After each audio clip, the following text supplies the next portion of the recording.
Good morning, everyone. My name is Aditya Sharma, and this is Fundamentals of Compressible Flow course being conducted by NPTEL, right? And we are into the last and final session for this live tutorial session for this course, right? Uh, the instructor for this course is Professor Niranjan Sahu, affiliated to Department of Mechanical Engineering, IIT Guwahati, and uh, I am a research scholar, a PhD student pursuing my PhD under the supervision of Professor Niranjan Sahu only. Uh, I also belong to Department of Mechanical Engineering, IIT Guwahati. Right? Also, I am a Prime Minister's Research Fellow, so I would like to thank the fellowship for giving me this opportunity to conduct such tutorial sessions. Right? So we shall, I believe, wait for another couple of minutes, and after that, we shall start today's session. Thank you.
Okay, so I believe we can start today's session, right? Okay. So as I have mentioned, it is a course concluding session. So I'll briefly discuss all the modules or chapters that have been discussed and covered in this course, right? And we shall keep this session as a revision and discussion only session, right? So we will not be solving problems here, but just to revise the whole chapter, so that in a single go we can have the uh, full overview of this course, right? So let's move ahead.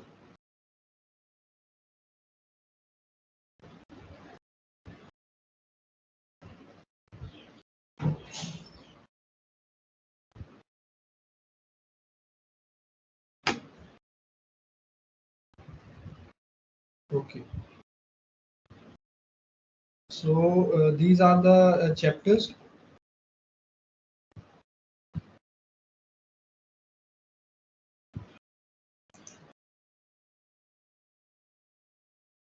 Okay. So these are the chapters that have been covered in this whole course, right? So the as we know, the name of the course is Fundamentals of Compressible Flow.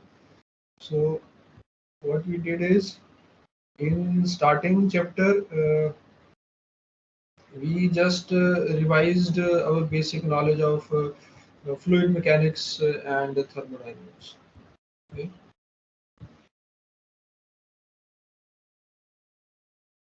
So I'll discuss a few topics from these chapters that I believe uh, is the gist. Yes, that is the gist of these chapters, right? Individual chapters. So before that, I'll just briefly go through all the chapters that have been covered here, right? So first of all, we just saw the basic concepts of fluid mechanics and thermodynamics that we revised, and then in second chapter, what we did is we saw how a wave propagates in a compressible medium, right? Different facets of this wave propagation in compressible medium, we saw that, right? So we, by means of a piston in a cylinder, right? So we saw how this compression wave moves here, right? And different things or properties that are need to be considered, right? Or parameters that need to be uh, taken into view. So this was wave propagation in compressible medium. Then after that, uh, we in chapter 3 we saw a quasi one-dimensional isentropic flow. This is also called quasi by some people. Right? So quasi one-dimensional isentropic flow is the third chapter. Right? Why quasi? Because though the flow which we studied or which we are studying, that remains one-dimensional, right?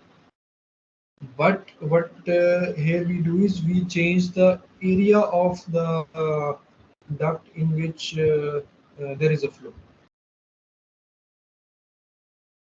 So a CD nozzle is an example of a quasi one-dimensional flow, right?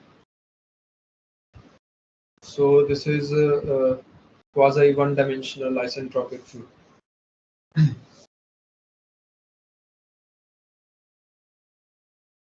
So isentropy, we know what is isentropy, right? Where the entropy is not changing. So it's an ideal case. But later when we discussed nozzles, right? There we saw that we discussed the adiabatic case of the flow in a nozzle. So there we saw how the flow behaves in such a condition. After that, we have chapter 4, that is normal shock modeling. So here we discuss the formation of a normal shock. So how basically a normal shock is a compression wave, right? So how this normal shock forms.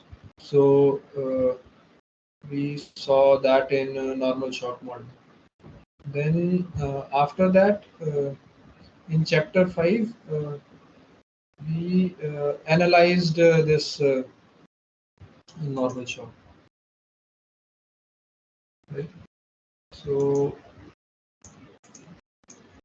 different parameters related to normal shock we discussed, right? And then the limiting parameters related to normal shock we discussed, right? And various other things with that we discussed here in this chapter. After that comes the expansion waves and oblique shocks, right? So expansion wave, as the name is suggesting, is an expansion wave, right? And then oblique shock is also a type of compression wave, but then from the name itself, it suggests that the shock is oblique in some way, right? With respect to flow. A normal shock is normal with respect to flow. Oblique shock is oblique with respect to flow, right? Uh, in addition to that, there is one difference, one more difference between a normal shock and a oblique shock is that the intensity of compression of an oblique shock is weaker in comparison to a normal shock. Okay. Yes. So in chapter 6, we saw how an expansion wave forms, right? We saw the formation of an expansion wave, right? And after that, we like we did in the normal shock. Here also we analyzed these two phenomena, right? Expansion waves and oblique shocks by means of their different properties, right? And then also their real world applications, right, of these concepts. Sorry. So in this way, we analyzed these two phenomena.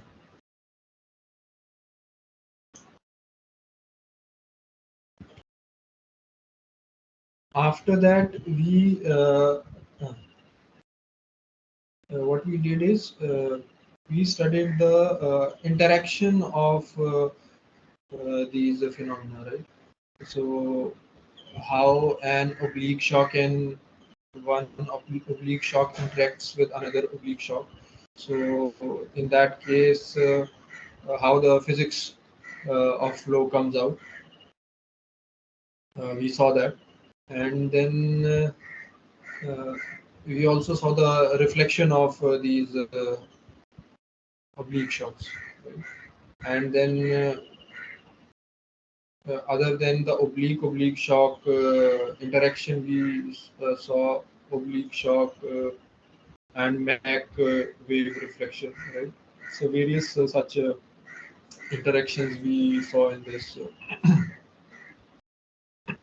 Sorry, in this chapter, right? So after that, in chapter 9, uh, uh, we studied supersonic nozzles and diffusers, right? So,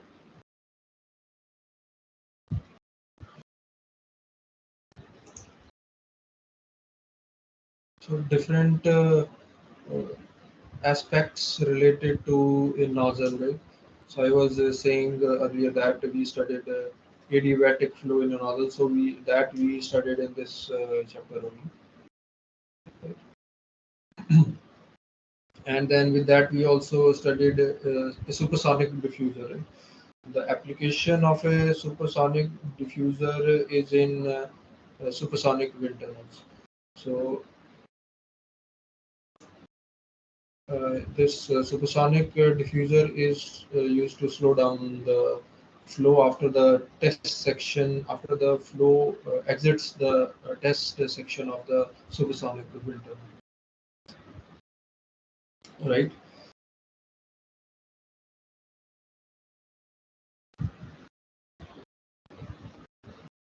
Then in chapter 10, then in chapter 10, the theme was compressible flow with friction and heat transfer. So before this chapter, all the discussions that were done, in those discussions, the friction and heat transfer was not being taken into consideration. All right. But then in this chapter, the frictional effects were not neglected, and how the flow behaves, a compressible flow behaves in that condition was discussed. Right? And the same is for heat transfer. So before this, we were not considering the heat transfer in compressible flow, but after that, we also took care of that. Then comes chapter 11 and chapter 12. So both these chapters are based on the experimentation that we use, right, for studying the compressible flows. Different types of compressible flows we study, and for that, what are the measurement diagnostics, right?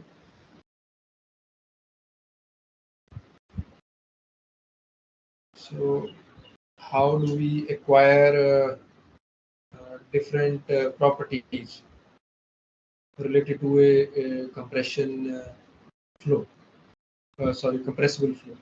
So all that has been covered in these two chapters. So in this chapter 11, different techniques have been discussed. Right? So different properties that we need to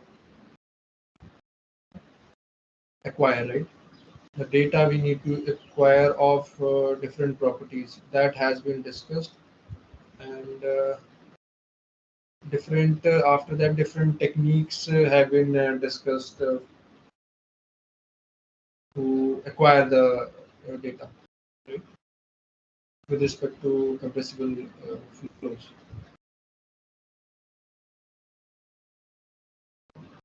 And then in the last chapter, we see the experimental setups, different experimental setups that are used to study compressible flows. And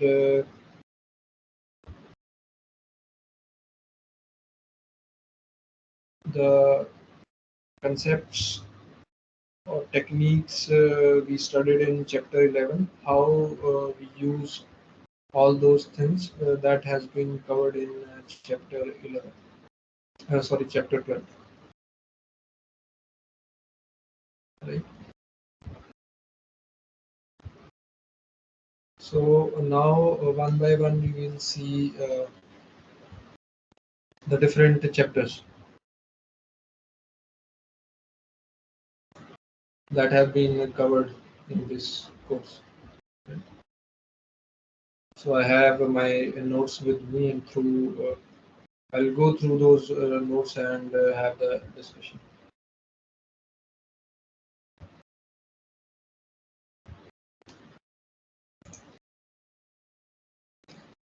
So first chapter is properties of fluid flow, right? So here what we did, okay, so we discussed various properties linked to fluid flows, right? So one such property in fluid mechanics is strain rate, right? So we as far as the fluid mechanics is concerned, so in here the strain rate in fluids is of great importance to us, right, when we are studying fluid. So after that, we saw these uh, laws, right? Thermodynamics laws. The first and second law of thermodynamics we discussed.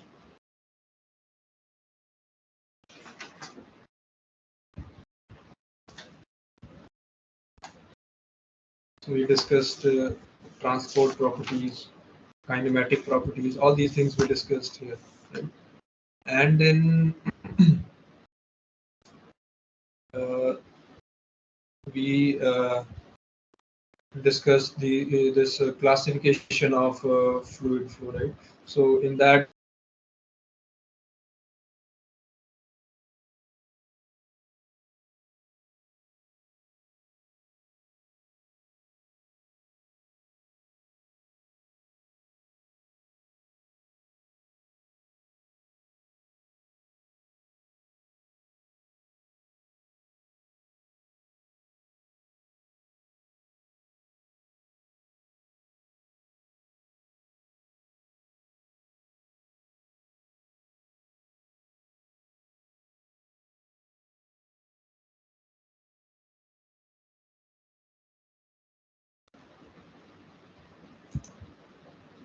so yes, I was saying that we discussed the classification of fluid flow, right? In that we discussed various fluid flows like implicit and viscous flows, then internal and external flows we discussed.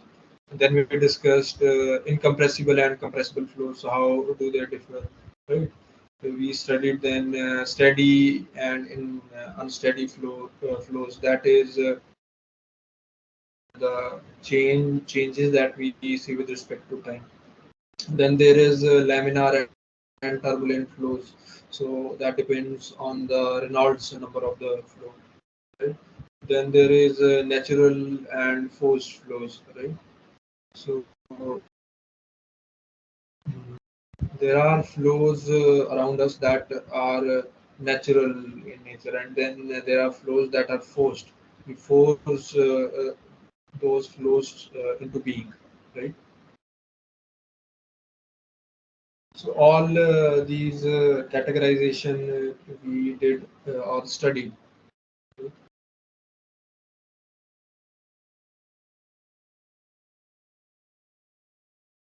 Yeah.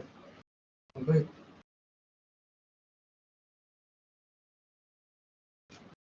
After that, a very important fluid as a continuum we discussed. So this is a supposition in fluid mechanics that the fluid.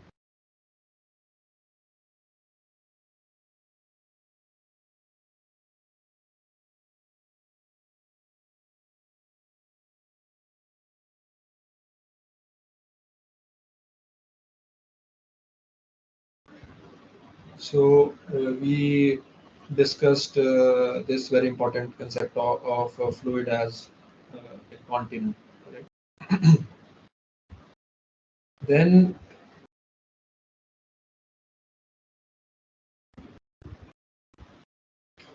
in chapter 2, so chapter 1 was about the basic knowledge of fluid mechanics. So after that, in chapter 2, we moved on to wave propagation in compressible medium. So salient topics, right, that were covered in this chapter 2 are given in this slide.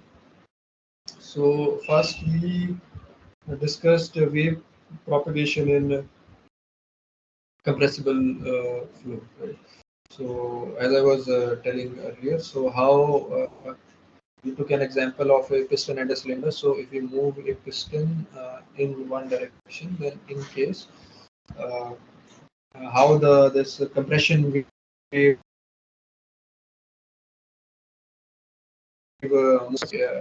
had a discussion on that.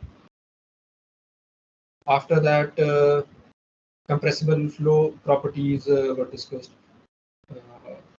In that, one important property linked to compressible flows is Mach number, right? And there is Mach number, and then one more is the speed of sound that we represent by A. Right? We represent Mach number by M and speed of sound by A. So we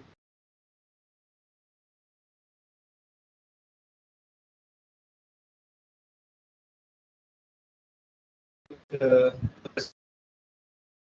the isentropic relations.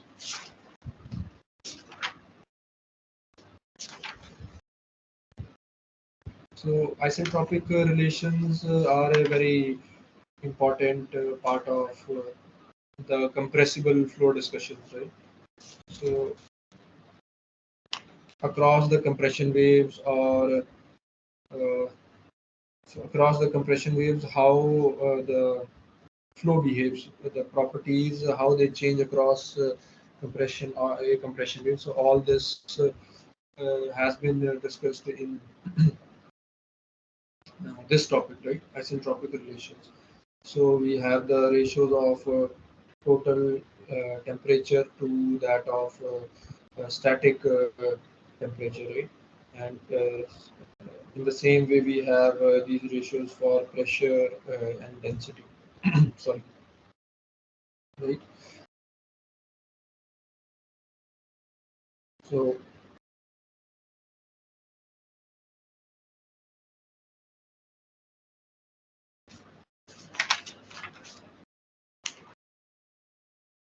yes.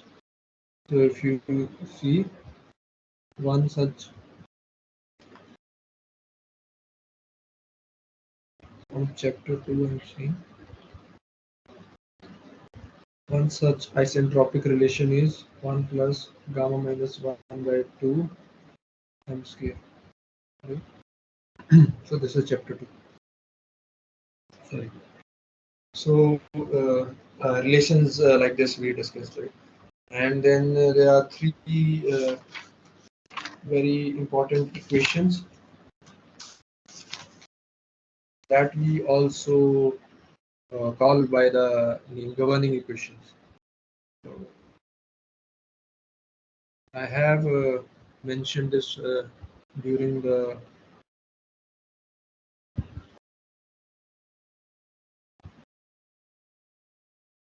tutorial only for this chapter, that governing equations are very important. So one must have a very good hold on these equations, right? So this is something like this. And then we have a momentum equation. That is E1 plus O1 U1 square equals to P2 plus O2 U2 square. Then there is energy equation.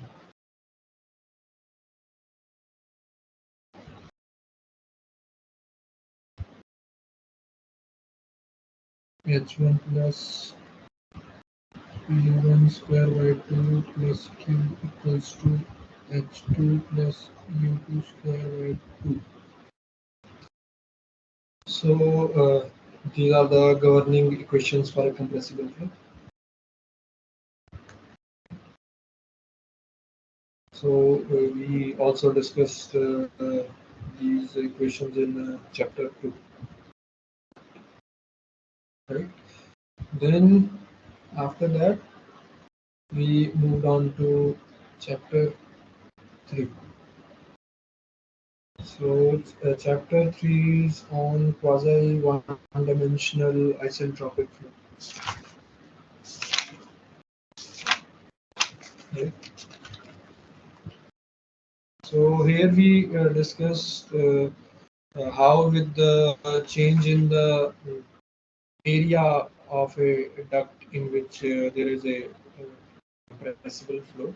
So in that case, how the flow properties change, right, with the change in the area. So this has been discussed in this chapter.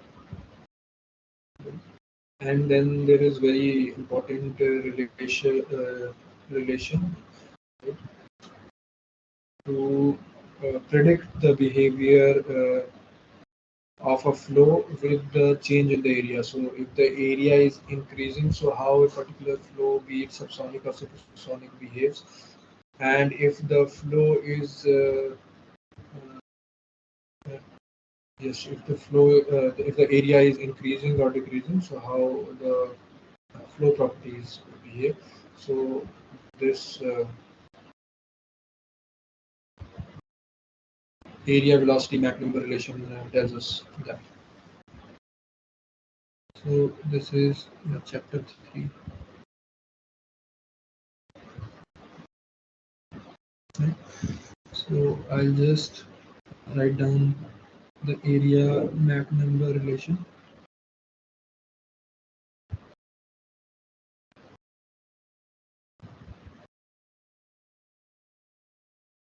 Right. So if you see this relation, so let us suppose if we have a uh, supersonic flow where Mach is greater than 1.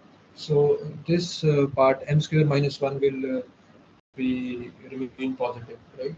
And in that case, if the area is decreasing, right, that is dA here in the left side of this relation is negative, will be negative if the area is decreasing. In that case, the du will have to be negative, right? In terms of sign to equate the both sides. So that means if the area decreases, in that case the velocity also decreases for the case of a supersonic. Right? So this is our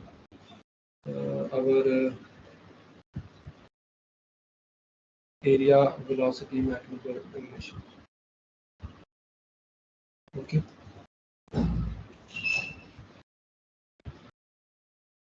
And after that, in this, we also discussed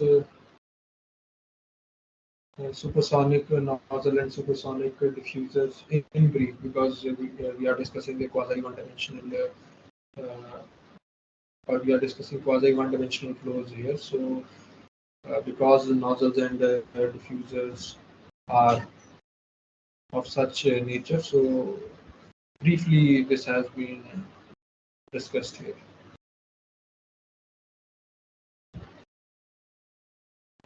Okay. So moving on to chapter number 4.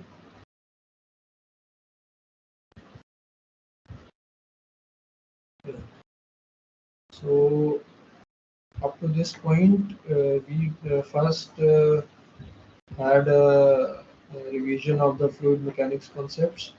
Then we saw the wave propagation in a medium, right?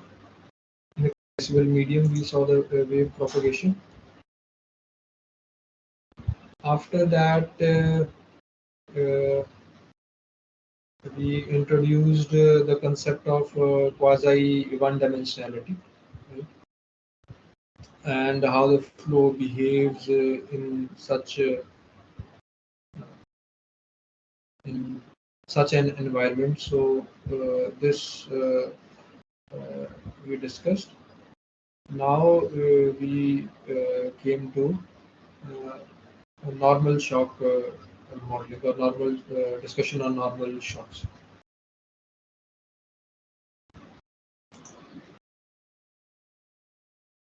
All right. So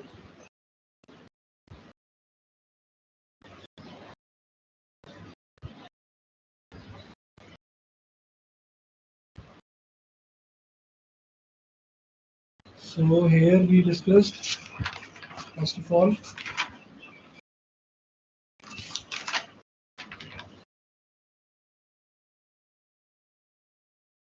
formation of shock waves in one-dimensional medium. So here also we, by means of a piston and a cylinder uh, modeling, we discussed the formation of normal shock. So we saw that as we move the piston in one direction to compress the gas in it, so this gives rise to a number of compression waves,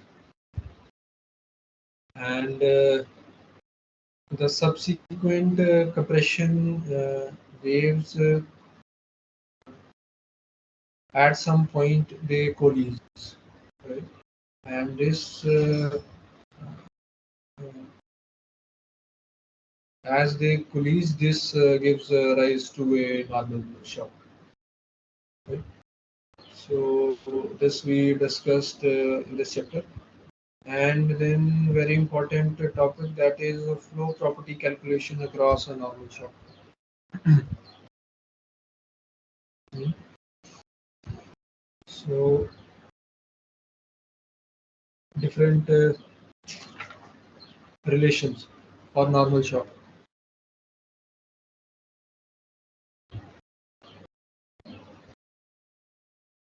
If you see chapter 4, different relations across the normal shock. So one such one such is the Mach number relation. So across the normal shock.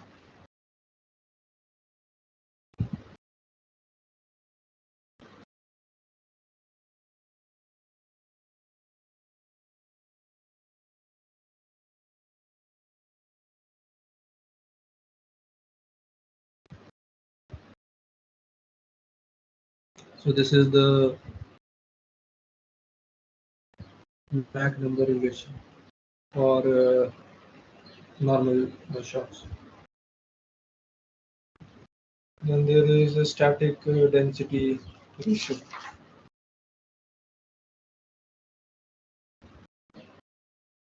And static pressure ratio.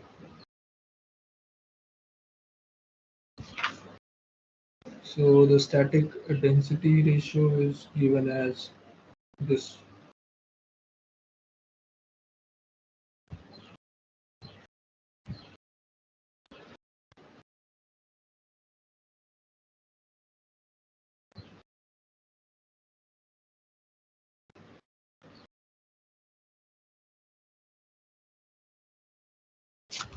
And then static pressure ratios. Pressure ratio.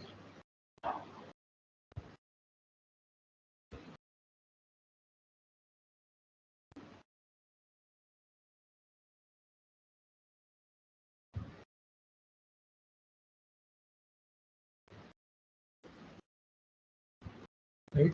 And from this. So from these ratios, I will we moved on to, if you see, the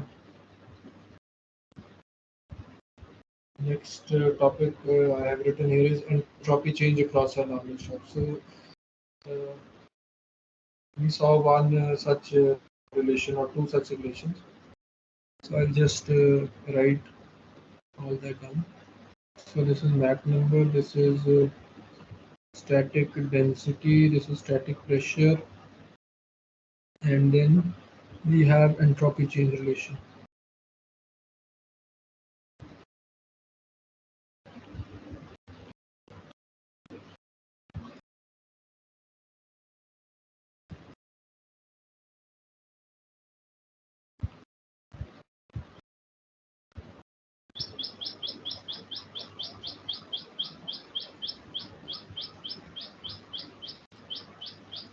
So these things we discussed right, in normal shock modeling. And after that, in week 5, we saw the analysis with respect to normal shock. So here there are limiting values, right, with respect to a compressible flow. And then after that there is Hibnoid relation that was discussed here. So for a limiting Mach number, the expression is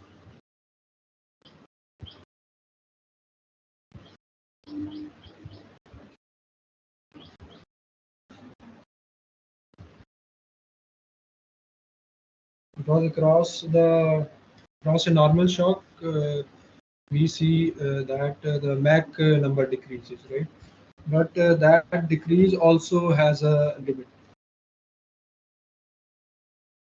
Though with increase in Mach number, the strength of the shock keeps on increasing. But if we just keep on increasing that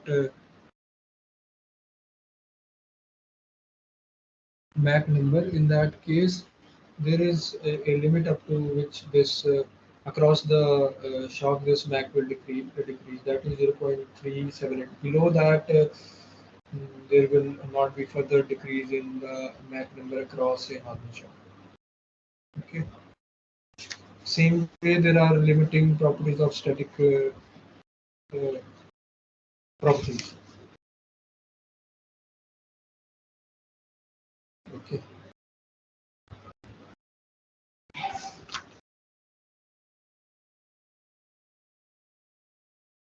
Then humanoid relation was given.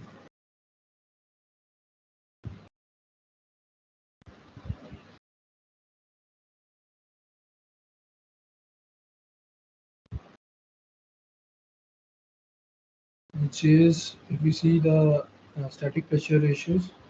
So in that case,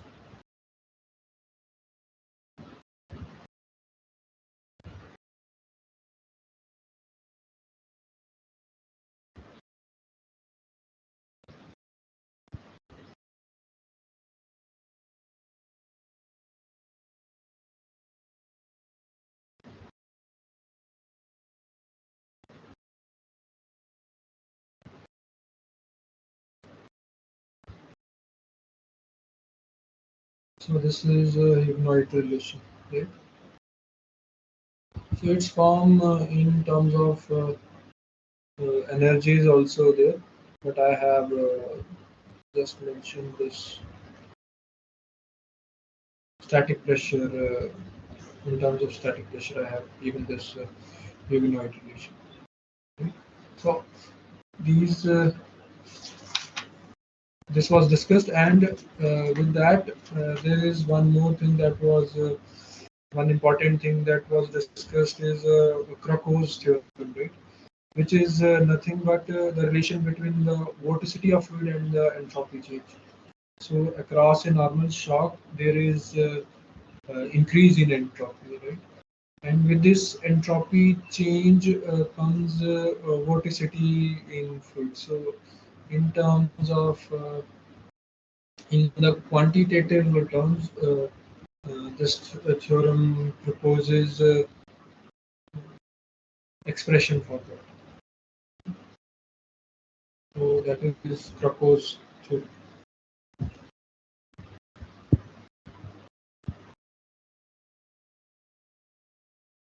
So normal shock waves discussion is done, and after that the discussion is on expansion waves and oblique shocks.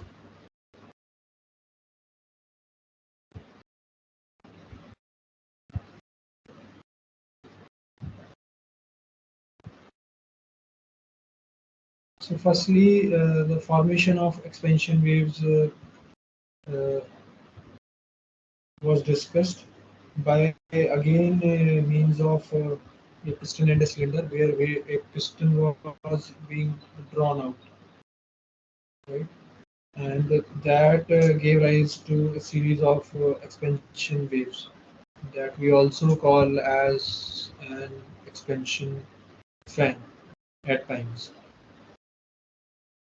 So after that, there is Prandtl-Meyer expansion waves. Okay, so if flow is moving in some particular direction and we move the flow away from itself. Okay, so there are two things. One is moving the flow towards itself, and the second one is moving the flow away from itself. So if the flow is being moved toward itself, that is an oblique shock, and if the flow is being moved away from itself, in that case, it's an expansion wave. Okay.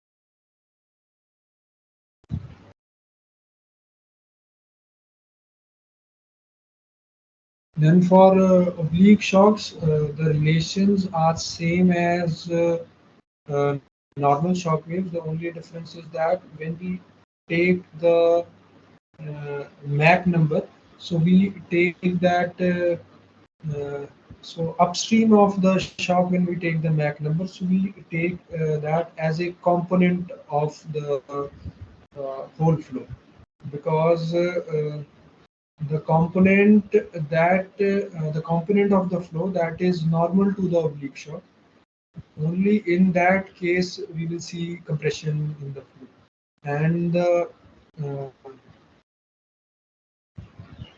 component of the flow that is in line with the oblique shock, in that component there will be no change in the flow properties. Okay, so this thing uh, needs to be taken care of. This thing needs to be taken into consideration when one is dealing with the oblique shocks. After that, there is theta beta m relation.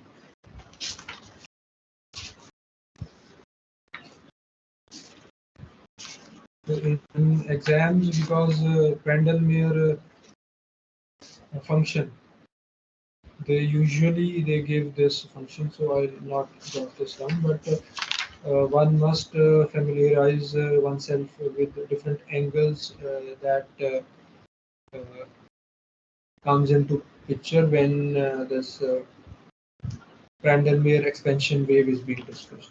So all those angles must be very clear to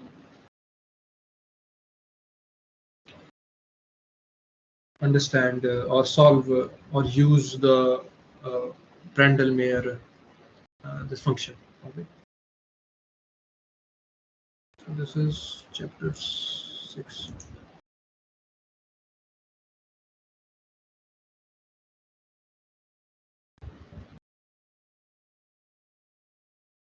So theta beta in relation.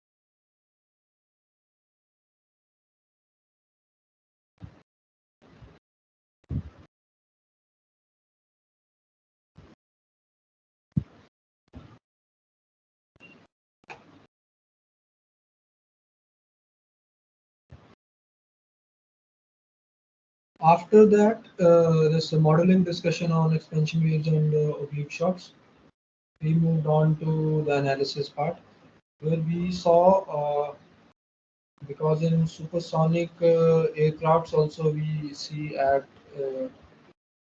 the leading part of that aircraft we see structures like wedges and cones, right?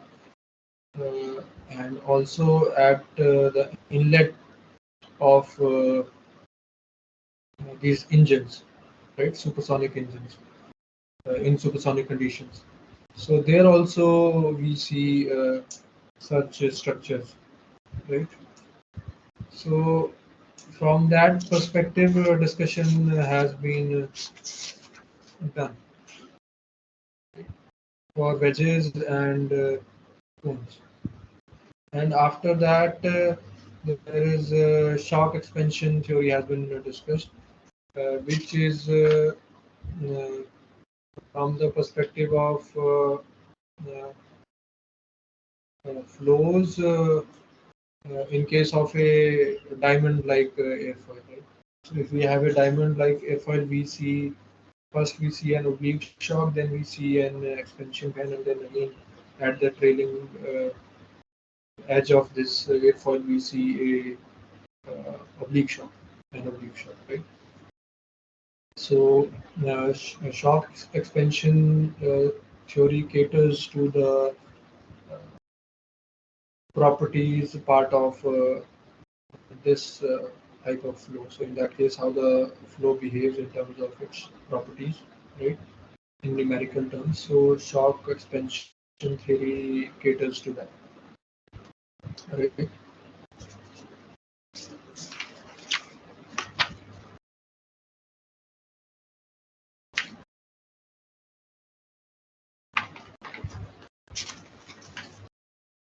Okay. After that comes chapter number 8, right? Where we discuss shock polar, which is nothing but components of velocity in case of a compressible flow, right? And sorry, in case of an compressible flow, we can say also to be more specific, it would be correct to use oblique shocks. So with the change in the deflection angle, how the velocity components change. So by means of a graph, this is shown, right? So that is a shock polar. So at the x-axis we have the velocity in x direction, and the y-axis at the y-axis we have velocity in y direction. So this is a shock polar. Then there is a pressure deflection diagram, that is diagram with the y-axis having pressure, static pressure, and x-axis has deflection angle. So we see a lobe-like structure. Uh, this pressure deflection diagram. So this is our pressure deflection diagram. Then there is a regular reflections of oblique shocks. So here, if we have two walls, right? If we have two walls, so if we have two walls, in that case, if we see if there is deflection in this wall, some flow deflection in this wall, so we see an oblique shock here, right? Then this oblique shock hits the upper wall and then it reflects. This is a regular reflection of oblique shock, right?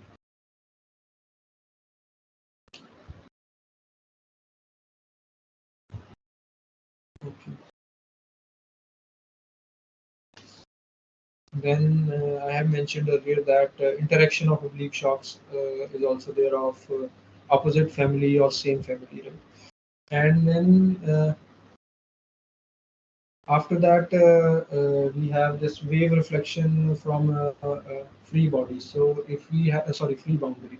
So in case we have a free boundary, so when the oblique shock interacts in that case, so it gives rise to an expansion wave and vice versa, right? So if there will be expansion wave interacting with free body, in that case we will have an oblique shock, and if there will be an oblique shock interacting with free body, we will have an expansion. So this is a wave reflection from a free body. So expansion waves and oblique shocks we did in 3 chapters. So first was modeling, and then was analysis, and after that was reflection and interaction of all these. After that, we moved on to nozzles and diffusers.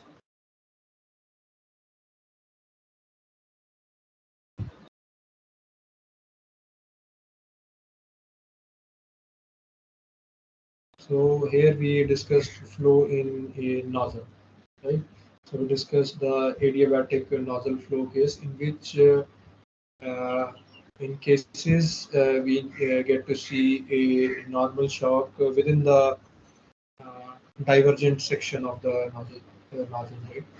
And we introduce this term back pressure, right? So with the reservoir pressure and back pressure, how the flow behaves in a nozzle. So we studied that, and there are two special cases of overexpanded nozzle and underexpanded nozzle, right? So in overexpanded nozzle, the exit pressure is less than the back pressure, and in case of underexpanded expanded nozzle, uh, we have exit pressure greater than the back pressure, if I'm not wrong, if I haven't done any mistake, right? So this is about normal shock, discussion on normal shocks. Then we see a supersonic wind tunnel, because a supersonic diffuser is used in that. Obviously, supersonic nozzle is used to accelerate the flow, and which leads to a test section. And but after the test section, we need to use a diffuser mm, to reduce or to avoid the pressure losses in the flow. So for that, we use a supersonic diffuser, right? So this was discussion on supersonic nozzles and diffusers. After that, we introduced friction and heat transfer into consideration in this our discussion on compressible flows. In that, we saw two important curves. One was Rayleigh curve and one was Fano curve. Right?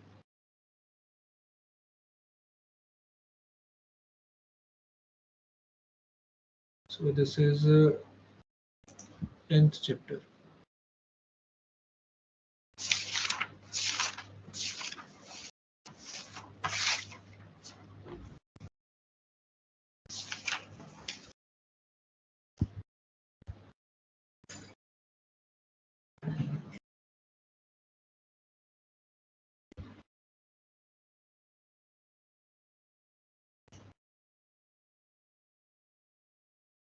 So Rayleigh curve is something like this. It is basically an enthalpy entropy diagram. Right? Something like this. This is for Mach less than 1 and this is for Mach greater than 1.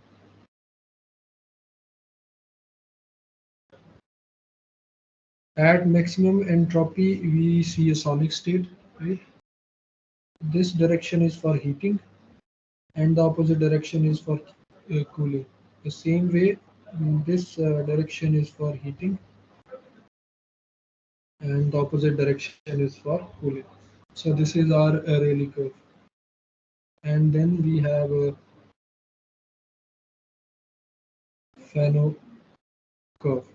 That is for frictional effects. So this is also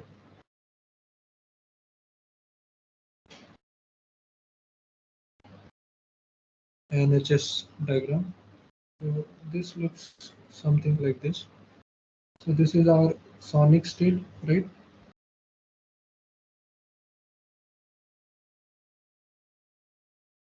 And this is for Mach less than 1, that is subsonic case, and this is for Mach greater than 1. So in case of friction, subsonic will move towards sonic state and supersonic will move towards also sonic state. Right? So these are the two curves, right? After that, we discussed the measurement diagnostics and experimental facilities for compressible flow. So in that case, first topic we have is uh, temperature measurement, right?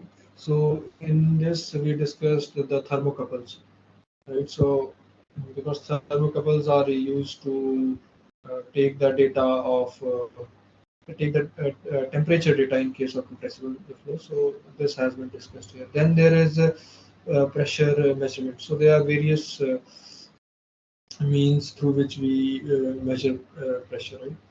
So from manometers to piezoelectric pressure sensors, right?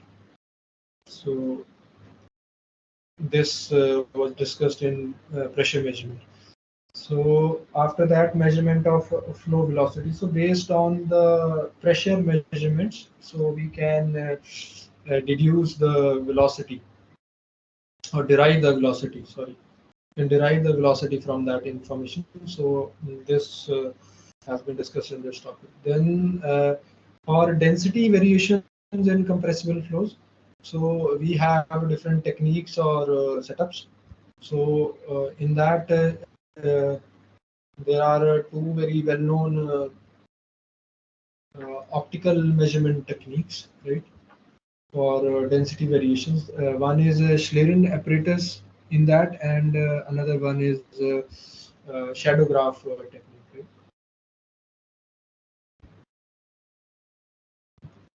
Then after that, we had a discussion on wind tunnels instrumentation. So it was for the subsonic wind tunnels because we have a facility here at IIT Guwahati of subsonic wind tunnel. So this has also been added to this chapter, and different instruments that are used or facilities that are being used to acquire data. So this also has been discussed in this chapter, right? So after that, the last chapter in this course is so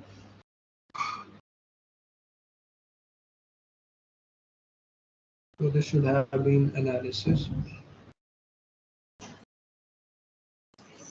Is measurement diagnostics again, so the same topic, but then the analysis part of it. So here we see, as I've already mentioned, here we see different setups, experimental setups. So in that case, first we discussed a supersonic wind tunnel was discussed here initially. And then the focus was mainly on high enthalpy impulse test facility, right? So different high enthalpy uh, impulse test facilities like gun tunnel, right, is one such facility. Then Ludwig tube, I believe, right? Ludwig tube or tunnel. So that was discussed, right?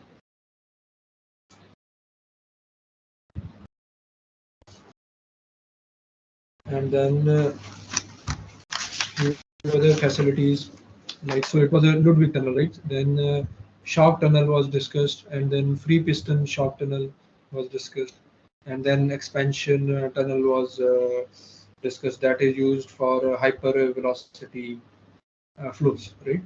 Uh, the flows of the order of 8 kilometers per second. So this was 8 kilometers per second or greater than that. So that was discussed here, right? Then at the end we discussed shock tubes, right? Shock tubes as impulsive device, right? To study compressible flows. And with that, we concluded the whole course, right? So, so what we did. So in conclusion, I'll just go through different chapters, right? So first of all, we in first chapter we saw the fundamentals of fluid mechanics, right? And then slowly we introduced ourselves to compressible flows. So in that series, first of all, we did wave propagation in compressible flow, right? And then after that, we saw flow in chapter 3. We saw flow in quasi one-dimensional cases, right? And after doing that, we moved on to normal shocks, right? We saw the modeling and analysis of normal shocks.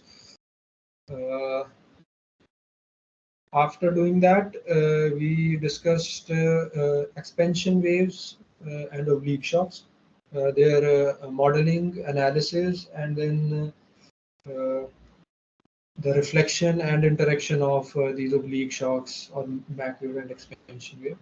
So we did that, right? And after this discussion, we moved on to the heat and frictional effects consideration, right? Before that, we did one more topic, that is supersonic nozzles and diffusers we discussed, right? Which is also a quasi one-dimensional case.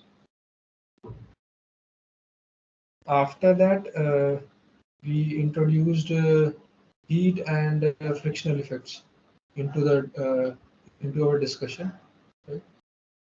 Where we saw Rayleigh curve and Fano curve. And from there, we at the end we moved on to the experimentation part. So how we experiment the compressible flows we saw in the last two chapters, right? So with this, we have come to the conclusion or end of this course and also of these tutorial sessions. I wish you all very best of luck for your final exam.